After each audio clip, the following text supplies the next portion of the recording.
اسلام کے پانچ بنیادی ارکان قال رسول اللہ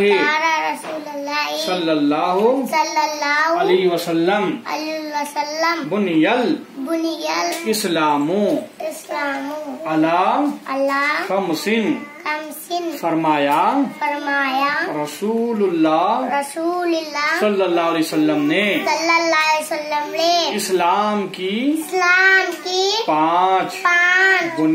بنیادیں ہیں شہادتی اللہ الہ الا اللہ وان محمد رسول اللہ شہادت یعنی اس بات کا دل سے اقرار کرنا کہ سوائے ایک اللہ کے کوئی معبود نہیں اور محمد صلی اللہ علیہ وسلم اللہ کے رسول ہیں وإقام الصلاۃ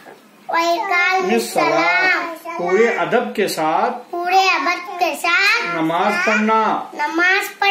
وإیتاء الزکوٰۃ